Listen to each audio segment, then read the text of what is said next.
This is Green Street, the environmental health show, greenstreetnews.org, Patty and Doug Wood, and our worldwide network of experts here every week to keep you up to date on what we know about things in the air, the water, and our food supply that could be a problem, and what you need to know to keep yourself and your family safe and healthy in this increasingly toxic world.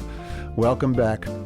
There's a lot of talk today about bringing back nuclear power to try to address our energy needs without increasing our use of fossil fuels. It's an odd discussion because sources of sustainable energy and battery storage are finally coming of age and becoming really competitive with fossil fuels in terms of cost and production. So we don't really need nuclear to meet our climate goals if we put the investment in the right place. But that hasn't stopped Donald Trump and his billionaire friends and the companies that make nuclear power plants from getting behind a big push for new nuclear power. Today on Green Street, we'll talk with someone who lived through the construction and operation of the last nuclear power plant that was built in America, and she'll tell us about Georgia's ongoing nuclear nightmare. But first, some of the headlines of the week. Patty, what do you got for us this week? A lot of stuff is going on in the world of environmental health, but here are a couple of articles that are really interesting. Okay. Federal regulators are moving to add microplastics to a list of drinking water contaminants marked for research, funding, and possible regulation in the future. The U.S. EPA and the U.S. Department of Health and Human Services announced April 2nd a set of coordinated actions to protect public health from harms associated with microplastics, which have been found to accumulate in human tissues as they build up in the environment. This is the first time we've seen government regulations on microplastics in water, right? We haven't seen this before. That's right. Well, universities and private labs have been testing for it, but not under federal guidance, right? Yeah. So, quote, "This is a direct response to the concern of millions of Americans who have long demanded answers about what they and their families are drinking every day," end quote, said EPA Administrator Lee Zeldin at a press conference. Oh, boy. Mm-hmm. The draft proposal for the EPA's latest contaminant candidate list under the Safe Drinking Water Act is open for public comment for 60 days, and the agency is expected to finalize the list November 17th. In the joint announcement, the HHS unveiled a $144 million program to measure microplastic levels in humans, identify the most harmful plastic contaminants, and develop ways to remove them from the body. Well, good luck with that. I was going to say, how are they going to do it? Is this magic? Right. Secretary Robert F. Kennedy Jr. said, quote, "Today we mark a turning point to confront microplastics as a human health threat." Plastic has become embedded in modern life, and it's also become embedded in the human body. Researchers have detected microplastics in human blood, brains, testicles, lung tissue, liver, kidneys, bone marrow, plaque, breast milk, and human placentas. Studies have found them in more than 80% of people they tested. Gee whiz. It's a big deal. This is a big deal. Yeah, and we've been talking about it for a long time now. Yeah. The move marks an important first step to regulate the harmful contaminants in drinking water. Judith Enck, president of the nonprofit Beyond Plastics and former EPA regional administrator, said in a statement that they should move rapidly to not only regulate microplastics in drinking water, but also to prevent microplastics from entering the water supplies. This is really all about the precautionary principle, okay, which a lot of countries use as their guide for things like this, okay? Yeah. And basically, precautionary principle says that there is an indication of harm to humans or the environment, that you should take proactive measures even without scientific certainty. Yeah, well, scientific certainty is, almost impossible to come by. Science is always developing. As we get sharper tools and we're able to look with more things, we can find out. But Patty, here's my question. What are they supposed to do? Let me just finish this. Microplastics are bits of plastic less than 5 millimeters long that form when bigger plastic chunks break apart. Humans swallow these and even tinier plastic pieces, nanoplastics, in their food and drinking water and inhale them from the air as well as household dust.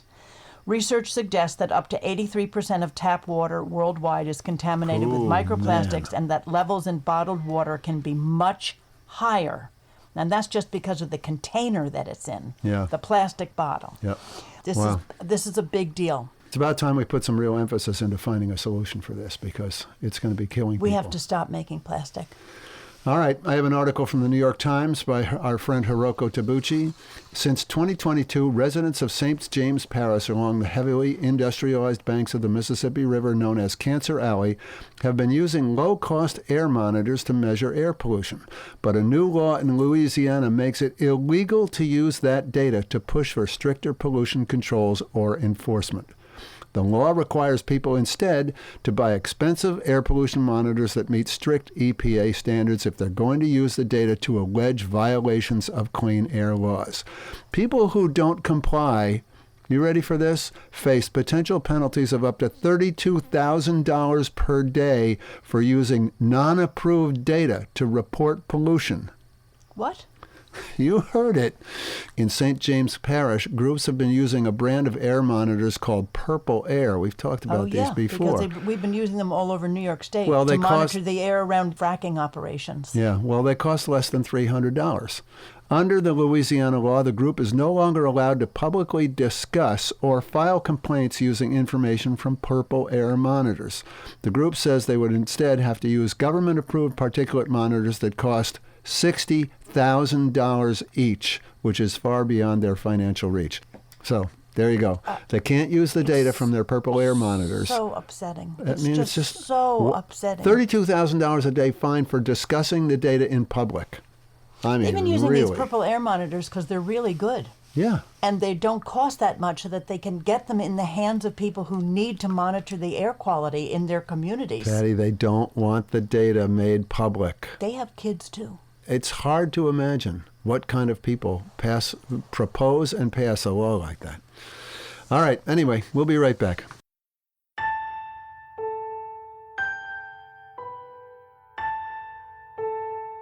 I think most people are aware of the famous quote often attributed to Albert Einstein about insanity being the act of doing the same thing over and over and expecting a different result. Well, here we are, decades after the national love affair we had with nuclear power after World War II turned out to be more of a nightmare, as the true cost of building and maintaining nuclear facilities, the extreme hazards they posed for health, safety, and security, the unsolved problem of what to do with nuclear waste, and the long lead time required for construction all became clear. There is no better example of why nuclear power is not a good idea than the nuclear power facility that was finally completed in Georgia. And no one better to talk about it than Patty Durand, the founder of Georgians for Affordable Energy, a nonprofit organization that seeks utility reform in order to advance clean, affordable energy and a competitive marketplace. Doug and I spoke with Patty the other day, and we started out talking about how the energy lobby loves to talk about how we're going to need so much more power in the future, and we better start building now to meet that future need. Here's our conversation with Patty Durand. Somewhere around 2006, 2008, Georgia Power approached the Public Service Commission asking for approval to build nuclear to meet the huge demand for electricity growth that they predicted. They predicted a 4.1% annual growth rate, which is quite steep. And that was what they used to justify their request, which the commission accepted. But that load growth forecast was the genesis of the request. And I don't know how much you or your listeners know about how utilities make money, but they make money by building things, not necessarily by selling electricity, but by building construction. That's where they make their profits. That's where they make their return on equity. So it is very common for utilities to falsely estimate a high level of growth so that they can get approval to build new generation, which is exactly what Georgia Power was doing. In fact, not only did they not have 4.1% growth rate annually, during the entire 15 years of construction, they didn't have 4.1% for that whole time. When they began construction in 2008, and when the second reactor went into commercial service in 2024, Georgia Power's growth rate was flat. They did not even get 1%. They didn't even get 0.5% growth rate in 15 years. And there's no accountability for that. The commission, I don't know about other states, but it's fairly common that commissions do not hold utilities accountable for their false projections. So that's what they do. They keep doing it, and Georgia Power's doing it again now. That's how Plant Vogtle came to be in Georgia. So they're not making their money necessarily by selling electricity. That's what you're saying. The selling Right. electricity is kind of on the side. What they It's really on the want to side. do is build new power plants. Right. That's a unknown fact to many people. And so who's paying for this? So the federal government is giving you money to build these plants, and also the public is paying in their utility bills. Is that right? It's a little bit right. So the federal government did give Georgia Power a large loan for Plant Vogtle. It was $12 billion.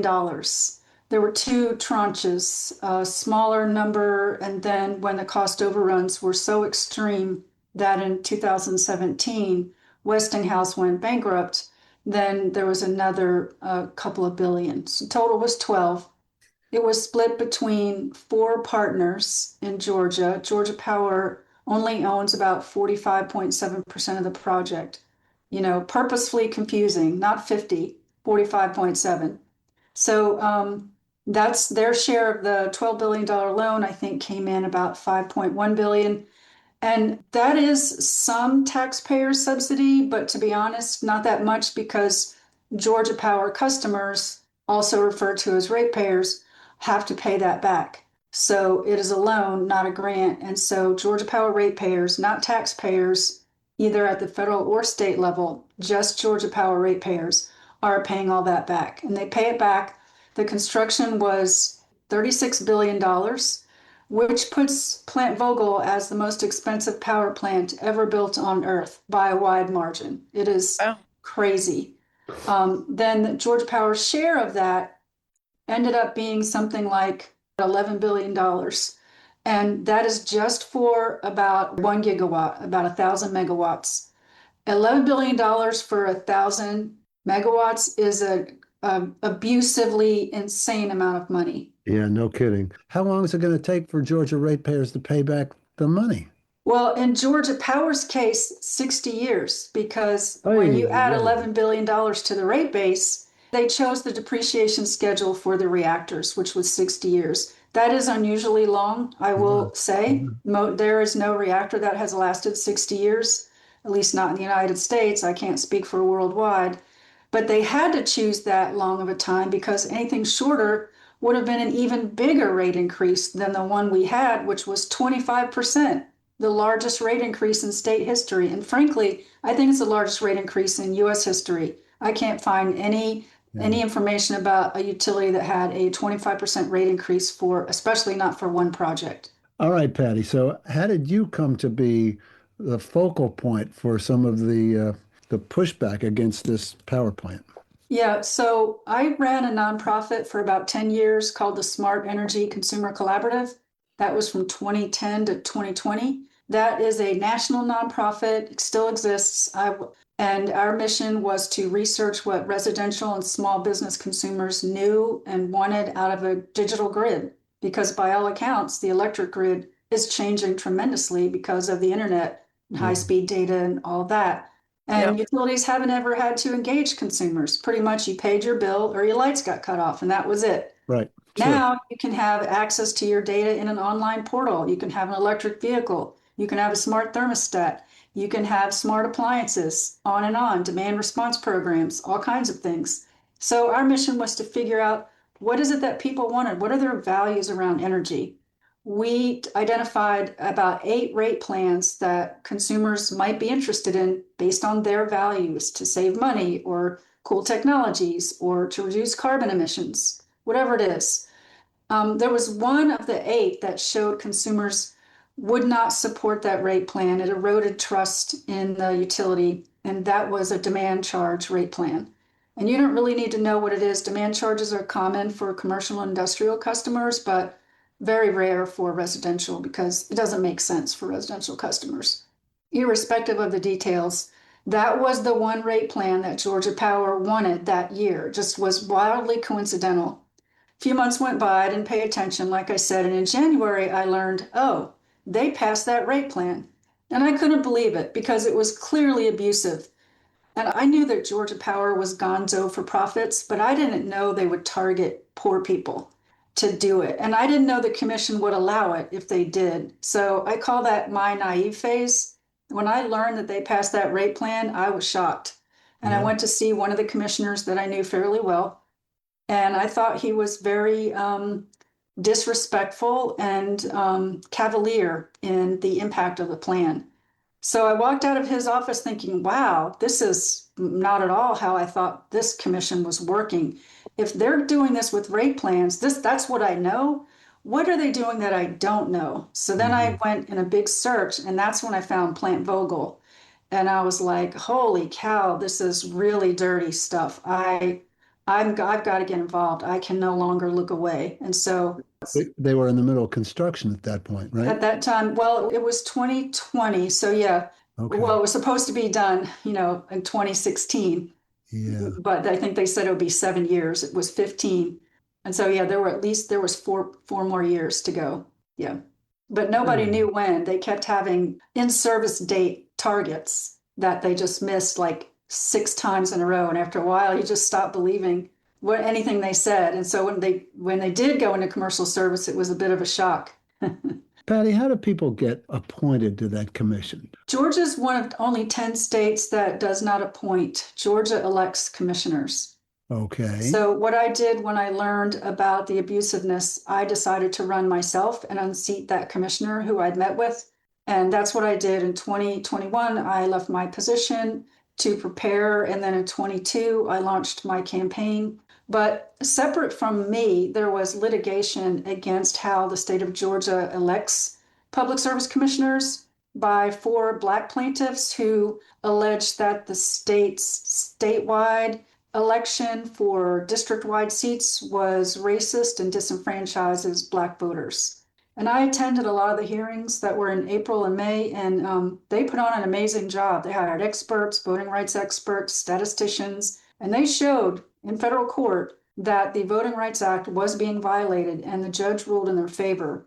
Really? Of course, the state appealed, and then that's what delayed my election. So, and long story short, I won the primary, but there was no general election. It was eventually canceled because the appeals dragged on for a couple of years. So then, by then I knew a lot more even than Vogtle in the rate plan. And so instead of running again when it was finally rescheduled last year, I had launched Georgians for Affordable Energy to try to fix some of the systemic problems, but more importantly, to raise public awareness in Georgia about just what exactly was going on at the commission. So that's what I do. You're listening to Green Street, and our guest today is Patty Durand, the founder of Georgians for Affordable Energy. I just have a question about how the public is responding to the power plant itself and all of the things that you know are associated with it. Was there a large enough contingent of people who were interested in having it happen because of jobs? There was support for Plant Vogtle, as there always is, even for the dirtiest of plants in the county in which it's built, because county leaders want the money. They want the tax base. They get jobs, at least for a while. For a while, I could not figure out how to answer that. And where I've landed is, I think that's just selfish. I think it's selfish for one county, in particular for unions, which they did bring in union labor. And I support unions. I support a livable wage. I support all the work that they've done to make life good for workers. But I don't support unions, and I don't support counties that build dirty, expensive things to benefit themselves while the rest of the state suffers for decades. And that's the case at Plant Vogtle, because Georgia Power is a very powerful monopoly utility, and they donate a lot of money. I think they have 35 lobbyists just at our Capitol alone. And so that's part of why I decided not to run, because even if I'm on the commission, that's not solving the long-term systemic problem that the state has a monopoly that is out of control, predatory. That's the reason monopolies are illegal in this country, because of abuse of their customers, crushing competition. All that's going on in Georgia. And I'm sure you know that we won those 2 seats last November. The voters kicked out. Part of that is, maybe even a lot of it, is fallout from Plant Vogtle, because that 25% rate increase, unfortunately for Georgia Power, happened to be in May of 2024, right as summer rates were kicking in. So everyone started getting enormous bills in the summer, They didn't know where they were coming from. That's, a term called bill shock in the industry. When someone opens a bill they're not prepared for, they didn't budget for, that used to be 200 and suddenly is like 350, and they're like, where is this coming from? So there was a lot of fury online, and no one can count all the internet, but I counted like 10,000 posts before I had to stop, from people that were just like, what is going on? Am I paying for the entire bill of Georgians? Yeah. So Yeah. so I created a team of like 10 or 15 people on social media. We called ourselves the Strike Force.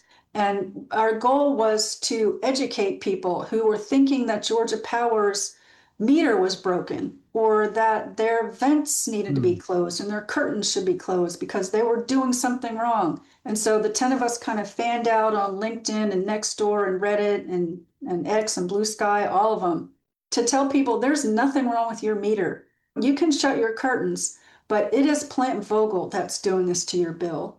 And you have a solution that's better than closing your curtains and taking screenshots of your meter, and that is vote. Vote out those 2 commissioners on the ballot, elect new ones that will stop the abuse. And that's what happened. There was a 63% blowout, decisive numbers in the elections. First time in over 20 years that Democrats were elected to the Public Service Commission. Right. So we're looking at a situation in New York State where we have a governor who is kind of at the head of this push for nuclear power. Yes. We live on Long Island, where we had a plant in Northport that was completely built. I mean, it took them, more than a decade to build this. And then the people just shut it down. They said, nope. I mean, they even operated it for like 2 days. Wow. And just, and so it's just sitting there. This huge carcass is sitting there on the Long Island Sound because they had no evacuation plan. Yeah. Most of the public really, were educated about it. And then they were just like, nope, this is not going to happen here. Yeah.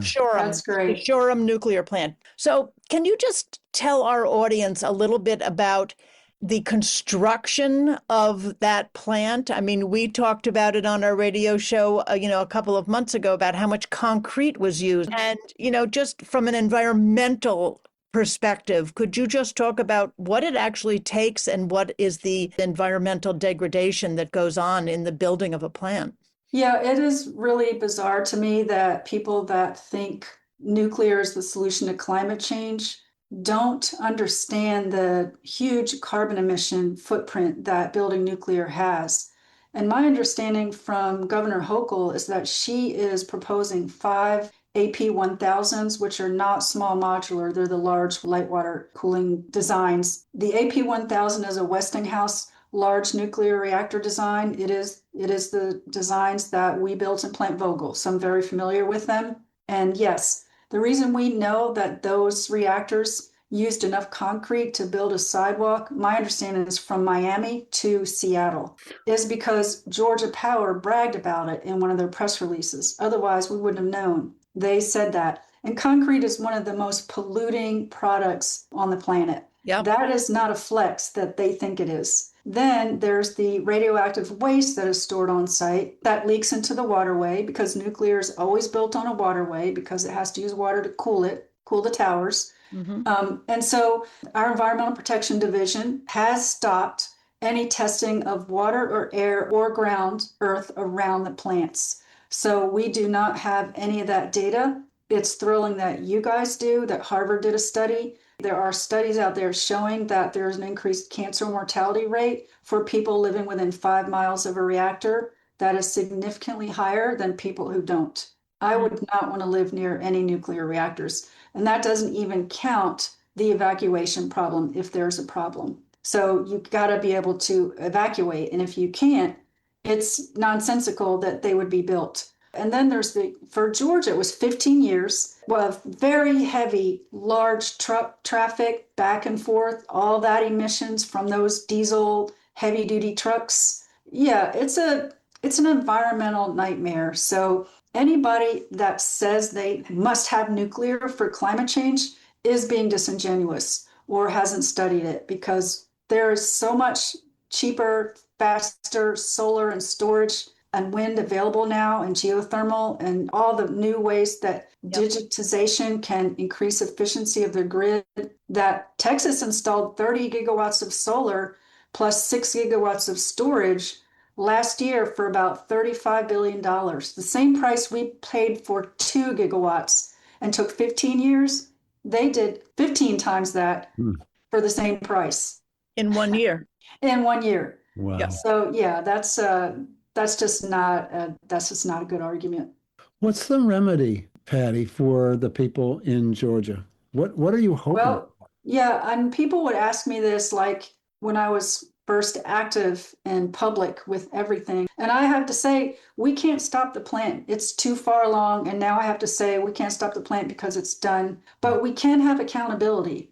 And that's what we had last November. And one of the neat things, one of the sweetest things about that election to me was remembering in May of 2024, remember the reactors went into commercial service April 30th. Then on May 1st, like within 24 hours, rates increased 25%.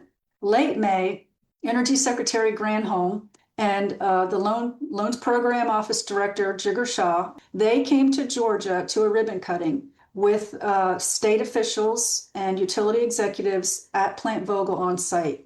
And they had a cake in the shape of Plant Vogtle that they ate, reactors and cooling towers and everything.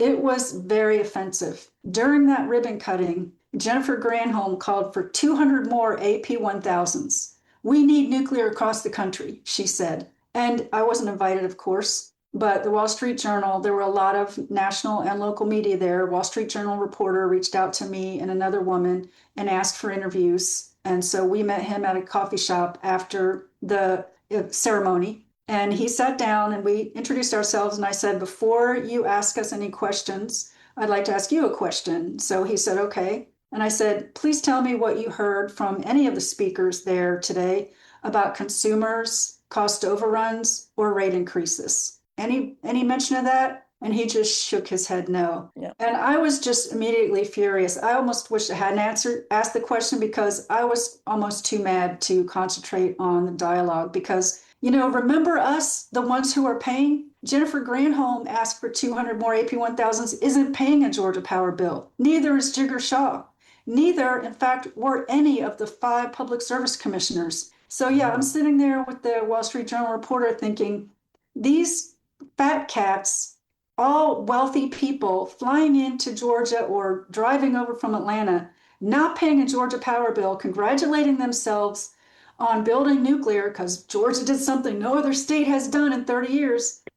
Well, you can do anything if the sky's the limit on the budget, and there were no cost caps on this project. Imagine building a house and telling your builder, hey, just go for it. Like, I don't care what it costs, just get it done. Like, that's what they did, but only with other people's money. Yeah. It was just so offensive. So that's the answer to your question is accountability. So I was really happy during that night of the election because I was thinking 18 months after they enjoyed that cake, I hope it was good cake because 2 of them lost their seats. And then another commissioner last month announced she's not running for re-election. She would have lost her seat too. So that's the accountability piece. That's all we have, but we're really happy with that. Patty Durand, the founder of Georgians for Affordable Energy and the former executive director of the Smart Energy Consumer Collaborative. You can learn more about Patty and nuclear power on our show website, greenstreetnews.org. That's going to do it for our show today. Special thanks to Patty Durand and to everyone who is working to stop new nuclear from being built in this country. Patty and I will be back next week with another edition of Green Street.